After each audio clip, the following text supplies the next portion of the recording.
श्री परमात्मने नमः। तृतीय अध्याय। जो एक अद्वितीय परमात्मा जगत रूप जाल की रचना करके अपनी स्वरूपभूत शासन शक्तियों द्वारा उस पर शासन कर रहे हैं तथा उन विविध शासन शक्तियों द्वारा समस्त लोकों और लोकपालों का यथा योग संचालन कर रहे हैं, जिनके शासन में ये सब अपने अपने कर्तव्यों का नियम पूर्वक पालन कर रहे हैं तथा जो अकेले ही बिना किसी दूसरे की सहायता लिए समस्त जगत की उत्पत्ति और उसका विस्तार करने में सर्वथा समर्थ हैं, उन पर ब्रह्म परमेश्वर को जो महापुरुष तत्व से जान लेता है वे अमर हो जाता है, जन्म मृत्यु के जाल से सदा के लिए छूट जाता है।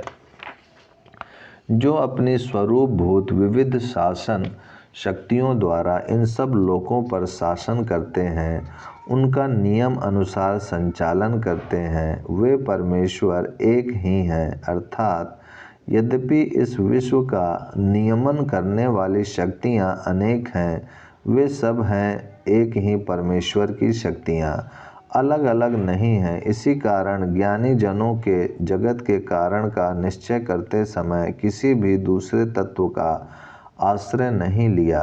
सबने एक स्वर से यही निश्चय किया कि एक पर ब्रह्म ही इस जगत के कारण है। वे परमात्मा सब जीवों के भीतर अंतर्यामी रूप से स्थित हैं। इन समस्त लोकों की रचना करके उनकी रक्षा करने वाले परमेश्वर प्रलय काल में स्वयं ही इन सब को समेट लेते हैं, अर्थात अपने में विलीन कर लेते हैं। उस समय इनकी भिन्न भिन्न रूपों में अभिव्यक्ति नहीं रहती। वे परम देव परमेश्वर एक हैं, फिर भी उनकी सब जगह आँखें हैं, सब जगह मुख है, सब जगह हाथ है और सब जगह पैर है। भाव यह है कि वे संपूर्ण लोकों में स्थित समस्त जीवों के कर्म और विचारों को तथा समस्त घटनाओं को अपनी दिव्य शक्तियों द्वारा निरंतर देखते रहते हैं। कोई भी बात उनसे छिपी नहीं रहती। उनका भक्त उनको जहाँ कहीं भोजन के योग्य वस्तु समर्पित करता है, उसे वे वहीं भोग लगा सकते हैं। वे सब जगह प्रत्येक वस्तु को एक साथ ग्रहण करने में और अपने आश्रित जनों के संकट का नाश करके उनकी रक्षा करने में समर्थ हैं तथा जहाँ कहीं उनके भक्त उन्हें बुलाना चाहें, वहीं वे एक साथ पहुँच सकते हैं। संसार में ऐसा कोई स्थान नहीं है जहाँ उनकी ये शक्तियाँ विद्यमान ना हों। आकाश से लेकर पृथ्वी तक समस्त लोकों की रचना करने वाले एक ही परम देव परमेश्वर मनुष्य आदि प्राणियों को दो दो भुजाओं से और पक्षियों को पंखों से युक्त करते हैं। भाव यह है कि वे समस्त प्राणियों को आवश्यकता अनुसार भिन्न भिन्न शक्तियों एवं साधनों से संपन्न करते हैं। यहाँ भुजा और पंखों का कथन उपलक्षण मात्र है। इससे यह समझ लेना चाहिए कि समस्त प्राणियों में जो कुछ भी शक्ति है वह सब परमात्मा की ही दी हुई है। सबको अपने शासन में रखने वाले जो रुद्र रूप परमेश्वर इंद्र आदि समस्त देवताओं को उत्पन्न करते और बढ़ाते हैं तथा जो सबके अधिपति और महान ज्ञानी सर्वज्ञ हैं, जिन्होंने सृष्टि के आदि में हिरण्यगर्भ को उत्पन्न किया था, वे परम देव परमात्मा हम लोगों को शुभ बुद्धि से संयुक्त करें।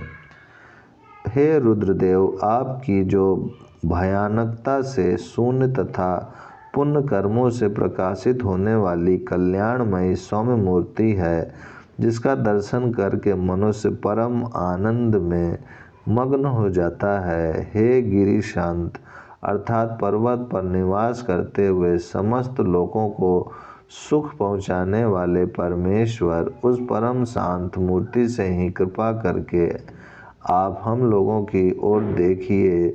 आपकी कृपा दृष्टि पड़ते ही हम सर्वथा पवित्र होकर आपकी प्राप्ति के योग्य बन जाएंगे। हे गिरिशंत, हे कैलाशवासी सुखदायक परमेश्वर, जिस बाण को फेंकने के लिए आपने हाथों में ले रखा है, हे गिरिराज हिमालय की रक्षा करने वाले, आप उस बाण को कल्याणमय बना लें, उसकी क्रूरता को नष्ट करके उसे शांतिमय बना लें। इस जीव समुदाय रूप जगत को कष्ट ना दें, इसका विनाश ना करें। जो पहले कहे हुए जीव समुदाय रूप जगत से और हिरण्यगर्भ नामक ब्रह्मा से भी सर्वथा श्रेष्ठ हैं, समस्त प्राणियों में उनके शरीरों के अनुरूप होकर छिपे हुए हैं, समस्त जगत को सब ओर से घेरे हुए हैं तथा सर्वत्र व्याप्त और महान है, उन एकमात्र परमेश्वर को जानकर ज्ञानी जन सदा के लिए अमर हो जाता है, फिर कभी उनका जन्म मरण नहीं होता। अब इस मंत्र में ज्ञानी महापुरुष के अनुभव की बात कहकर परमात्मा के ज्ञान के फल की दृढ़ता दिखलाते हैं। कोई ज्ञानी महापुरुष कहता है, इन महान से भी महान परम पुरुषोत्तम को मैं जानता हूँ। वे अविद्या रूप अंधकार से सर्वथा अतीत हैं तथा सूर्य की भांति स्वयं प्रकाश स्वरूप हैं। उनको जानकर ही मनुष्य मृत्यु का उल्लंघन करने में, इस जन्म मृत्यु के बंधन से सदा के लिए छुटकारा पाने में समर्थ होता है। परम पद की प्राप्ति के लिए इसके सिवा दूसरा कोई मार्ग अर्थात उपाय नहीं है।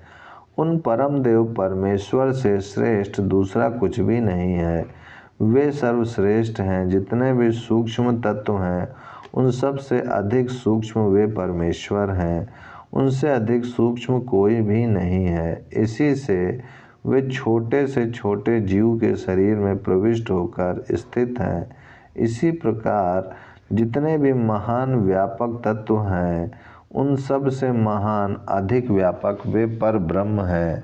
उनसे बड़ा, उनसे अधिक व्यापक कोई भी नहीं है। इसी से वे प्रलय काल में संपूर्ण ब्रह्मांड को अपने अंदर लीन कर लेते हैं। जो अकेले ही वृक्ष की भांति निश्चल भाव से परम धाम रूप प्रकाशमय दिव्य आकाश में स्थित हैं, वे परम पुरुष परमेश्वर निराकार रूप से सारे जगत में परिपूर्ण हैं। उस पहले बताए हुए हिरण्यगर्भ से जो सब प्रकार से अत्यंत उत्कृष्ट है, वे पर ब्रह्म परमात्मा आकार रहित और सब प्रकार के विकारों से सर्वथा शून्य हैं। जो कोई महापुरुष इन पर ब्रह्म परमात्मा को जान लेते हैं, वे अमर हो जाते हैं, सदा के लिए जन्म मृत्यु के दुखों से छूट जाते हैं। परंतु जो इन्हें नहीं जानते, वे सब लोग निश्चय पूर्वक बार बार दुखों को प्राप्त होते हैं। अतः मनुष्य को सदा के लिए दुखों से छूटने और परम आनंद स्वरूप परमात्मा को पाने के लिए उन्हें जानना चाहिए। उन सर्वेश्वर भगवान के सभी जगह मुख हैं, सभी जगह सिर और सभी जगह गला है। भाव यह है कि वे प्रत्येक स्थान पर प्रत्येक अंग द्वारा किया जाने वाला कार्य करने में समर्थ हैं। वे समस्त प्राणियों के हृदय रूप गुफा में निवास करते हैं और सर्वव्यापी हैं। इसलिए वे कल्याण स्वरूप परमेश्वर सभी जगह पहुँचे हुए हैं। अभिप्राय यह है कि साधक उनको जिस समय, जहाँ और जिस रूप में प्रत्यक्ष करना चाहे, उसी समय, उसी जगह और उसी रूप में वे प्रत्यक्ष हो सकते हैं। निश्चय ही वे सब पर शासन करने वाले महान प्रभु तथा अविनाशी और प्रकाश स्वरूप परम पुरुष पुरुषोत्तम पहले बताए हुए इस परम निर्मल लाभ के प्रति अर्थात अपने आनंद में विशुद्ध स्वरूप की प्राप्ति की ओर मनुष्य के अंतःकरण को प्रेरित करते हैं। हर एक मनुष्य को ये अपनी ओर आकर्षित करते हैं, तथापि यह मूर्ख जीव सब प्रकार का सुयोग पाकर भी उनकी प्रेरणा के अनुसार उनकी प्राप्ति के लिए तत्परता से चेष्टा नहीं करता। इसी कारण मारा मारा फिरता है। ओम शांति शांति शांति।